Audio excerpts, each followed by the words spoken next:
నమ శివాయ నమ శివాయ నమ శివాయ.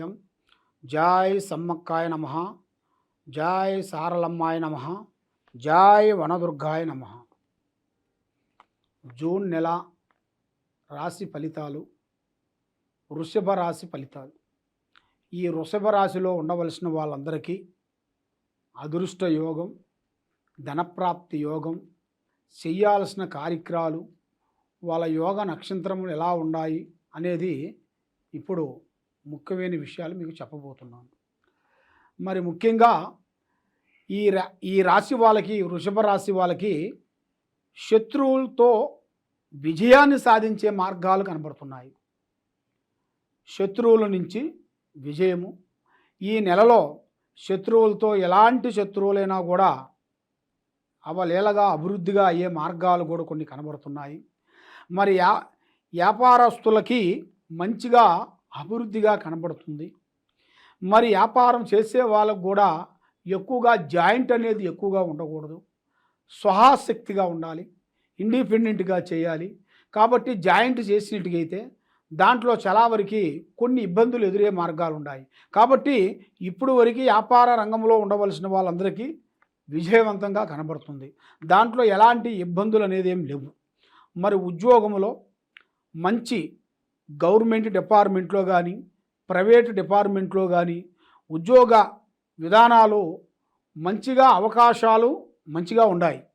ఈ నెలలో ఉద్యోగ విశేషాలు, ఎన్నో రోజుల నుంచి రాని ఉద్యోగాలు, ఎన్నో రోజుల నుంచి జరగాల్సిన కొన్ని పనులు కానీ, ఆ ఉద్యోగం గురించి ఎన్నో రోజుల నుంచి ఎదురు చూసే వాళ్ళ గురించి కానీ ఇప్పుడు ఈ నెలలో తప్పకుండా విజయవంతమయ్యే మార్గాలు కూడా కొన్ని కనబడుతున్నాయి. మరి అధిక ఖర్చు వలన మరి మీరు ఎంత సంపాదించినా, ఏ పని చేసినా, ఏ కార్యక్రమం చేసినా చేతికాడికి వస్తుంటుంది, చేయి జారిపోతుంటుంది. ఏ పని చేసినా కూడా అభివృద్ధిగా రాకోకుండా ఏదో ఒక సమస్య, లేనిపోయిన ఇబ్బందులు కొన్ని ఎదురవుతుంటాయి. కాబట్టి మరి మీరు ఎవరు పడితే వాళ్ళని నమ్మకూడదు. ఏ పనైనా కానీ, ఏ కార్యక్రమైనా కానీ కొంత జాగ్రత్తలు కొన్ని తీసుకోవాలి. మన ఇంటికి ఎదురు వాళ్ళు కానీ, పక్క వాళ్ళు కానీ అభిమానించాలి, వాళ్ళ డైరెక్షన్ తీసుకోవాలి, మన డైరెక్షన్ వాళ్ళకి చెప్తుండాలి. కానీ ఏ విషయమైనా కూడా మన విషయాలను వాళ్ళకి ఎప్పటికైనా పబ్లిసిటీ చేయొద్దు. దానివల్ల లేనిపోయిన సమస్యలు కూడా మనకి ఎదురయ్యే మార్గాలు కూడా కొన్ని కనబడుతున్నాయి. మరి కొత్త అవకాశాలు, కొత్త కొన్ని పనులు అభివృద్ధిగా రావాల్సినవి కనబడుతున్నాయి. మరి మొదటి ఈ 2 వారములు ఆరోగ్యం కానీ, కొన్ని కార్యక్రమాలు కానీ, కొన్ని ఇబ్బందులు కొన్ని ఎదురయ్యే మార్గాలు కూడా కనబడుతున్నాయి. మరి విద్యార్థులకి మంచి అవకాశము, రైతులకి మంచి విజయం అనేది కనబడుతుంది. మరి రైతులకు కానీ, మీడియా రంగంలో ఉండవలసిన వాళ్ళకి కానీ, సినీ ఫీల్డ్లో ఉండవలసిన వాళ్ళకి కానీ, ఈ న్యూస్ ఛానల్ ఉండవలసిన వాళ్ళకి కానీ మంచి అద్భుతమైన అవకాశాలు కొన్ని రాబోతున్నాయి. పెద్ద విజయాలు సాధించే యోగం కూడా వీళ్ళకి అద్భుతంగా కలిగే మార్గాలు కూడా కొన్ని కనబడుతున్నాయి. మరి వాహనం ప్రయాణాలు చాలా వరకు కొన్ని తగ్గించుకోవాలి. వాహన ప్రయాణాల వలన కొంత లేనిపోయిన ఇబ్బందులు కూడా కొన్ని ఎదురయ్యే మార్గాలు కూడా కొన్ని కనబడుతున్నాయి. కాబట్టి మీకు కోర్టు సమస్యలు విజయవంతంగా కనబడుతున్నాయి.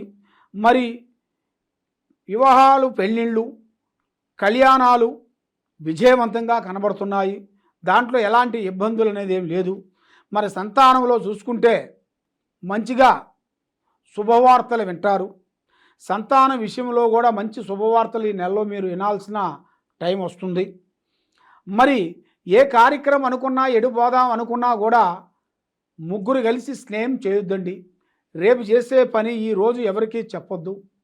పని అయిన తర్వాత చెప్పాలి. పని కాకముందు ప్రాణం లాంటి స్నేహితుడు కానీ, మిత్రుడు కానీ, బంధువు కానీ ఎవరికి చెప్పి చేయకూడదు.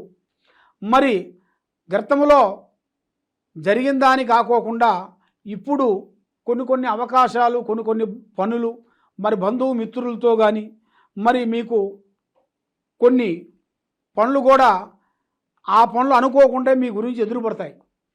అంటే దాన్ని మీరు ఊహించరు. మాకు ఆ పని వస్తుంది, ఇది వస్తుంది, దీంట్లోకి చేరతామని అనుకోరు. ఆ పని వాళ్ళే మిమ్మల్ని వెతుక్కుంటూ మీ ఇంటికి వచ్చే మార్గం, ఆ అదృష్ట లక్ అనేది మీ జాతకంలో కనబడుతుంది. మరి మీ జాతక యోగ నక్షత్రంలో చూసుకుంటే ఒక స్త్రీ నుంచి అదృష్ట జాతకం పట్టబోతుంది.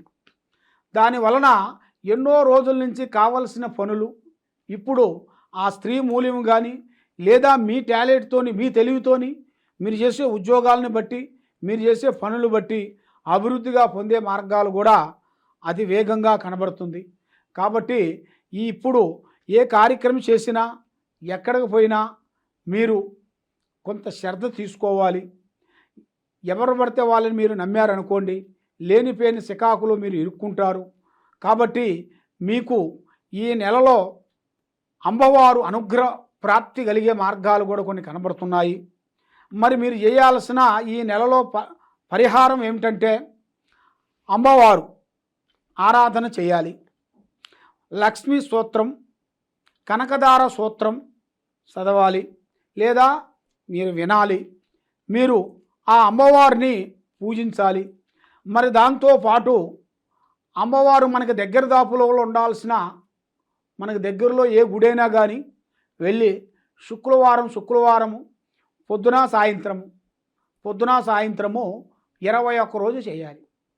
21 రోజు అమ్మవారు ఏ దేవుడి గుడైనా కానీ పొద్దున కానీ సాయంత్రం కానీ తలస్నానం చేసి పొద్దున మామూలు దీపారాజన పెడితే సాయంత్రము నిమ్మకాయ జ్యోతి వెలిగించాలి. అంటే నిమ్మకాయ పిండి దాంట్లో జ్యోతి వెలిగిస్తారు. అదేవిధంగా నిమ్మకాయతోని జ్యోతి వెలిగించాలి. ఆ విధంగా 21 రోజు మీరు చేసినట్టుకైతే, శుక్రవారం మీరు చేసినట్టుకైతే మీ ఇంట్లో ఉండాల్సిన అష్టదరిద్ర దోష నివారణ శాంతం అవుతుంది. మ్యారేజ్ కాని వాళ్ళకి మ్యారేజ్ అవుతుంది. ఉద్యోగం రావాల్సిన వాళ్ళకి ఉద్యోగాలు వస్తాయి. చదువులో బ్రేక్ అయిన వాళ్ళకి, జ్ఞాపక శక్తి లేని వాళ్ళకి విజయవంతం అవుతుంది. మరి ఎన్నో రోజుల నుంచి రావాల్సిన ఉద్యోగ మార్పులు కానీ, ప్రమోషన్ కానీ అవి రావాల్సిన కొన్ని లేట్ అయినవి కూడా ఈ నెలలో మీకు అద్భుతంగా విజయవంతమయ్యే మార్గాలు కూడా కొన్ని కనబడుతున్నాయి. కాబట్టి కొంత అనారోగ్యమైన కొంత సమస్య కొంచెం రాబోతుంది. కొంచెం జాగ్రత్త పడాలి. ఎందువల్ల అంటే కన్ను సమస్య, కళ్ళకు కానీ గుండెకి కానీ సమస్యలు కొంచెం వచ్చే మార్గాలు కొన్ని కనబడుతున్నాయి. మరి ముందే వరకు డాక్టర్తో ఒకసారి మీరు పరిష్కరించుకుంటున్నట్టుగైతే, మీరు ముందు జాగ్రత్త చేసుకునేట్టుగైతే మీకు చాలా వరకు మంచి జరుగుతుంది. సర్వో జనా సుఖినో భవంతు. ఓం నమః శివాయ నమః.